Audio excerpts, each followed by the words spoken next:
All right, well, if you haven't heard about the hottest new app that's actually getting people up and outside, then you may be living in the dark ages, folks. But what is really making this new tech trend, Pokemon Go, so cool? Here to talk about the app, why people are taking to the streets, the open spaces, you name it, in droves, our tech expert, Nika Allen. So for those that may not know, that have just woken up from a coma, what is Pokemon Go? So Pokemon Go is a brand new app for iOS and Android that uses your smartphone's GPS and camera to help you hunt and collect Pokemon characters in the real world. And the game has become so popular in the last couple of weeks that the Nintendo game servers actually couldn't keep up and people were not able to log on No kidding. with the way that they originally intended, and then they had people signing up with their Google accounts. Okay, and they don't want that. They don't want people signing up with their Google No, accounts. it's fine, and actually it's better now. But they did have a little bit of a problem there. They didn't realize that something that they had is they were actually giving people permissions to the Google account, full access permissions. Oh, okay. So that was actually a huge problem. They could have, changed a lot of different things within your Google account, read your emails, done lots of crazy stuff. So which is a little bit scary. Usually we don't see things like that.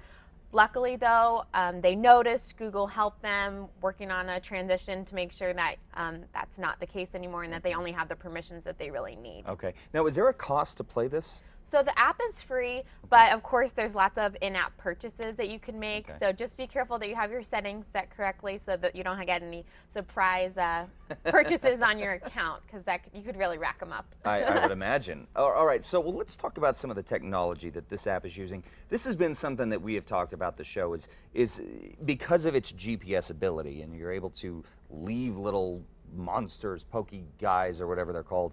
What kind of technology is this tapping into with our phones? So we're tapping into a lot of really cool technology, actually. This is one of the first augmented reality games to go viral like this. So it's a great way to kind of see what augmented reality really is, which is kind of where you have a real world environment, which is what you're seeing through your actual camera, and then it's supplemented by a computer generated input, such as like the Pokemon. Okay. So you guys have probably seen tons of fun memes and pictures with an actual person and then the Pokemon flying next to them or something like that. So that's actually augmented reality working. Okay.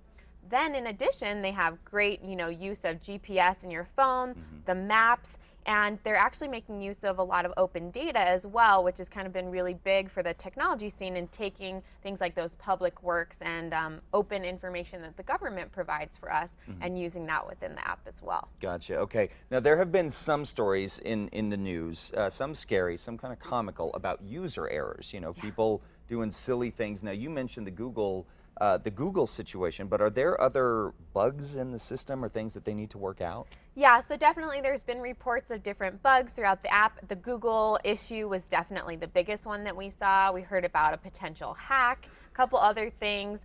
But, I think anytime that we see software coming out like this, you always see problems at the beginning. You always see bugs that they have to fix. There might be crashes. And, and people hacking into accounts is something that we've seen a lot of as well. So always, things to be careful for, check your kids' settings, make sure that there's stuff like that.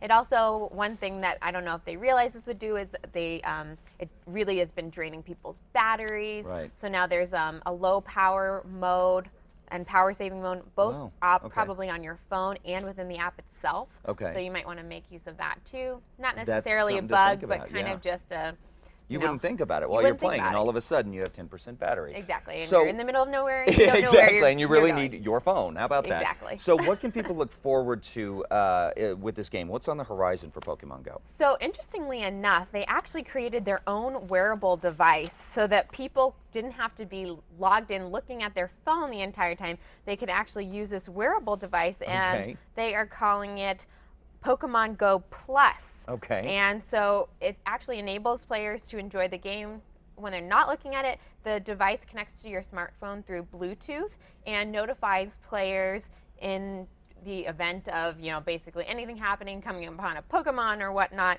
with LED and vibrations. So, No and that's actually kidding. just about to come out in the next couple days, week or so.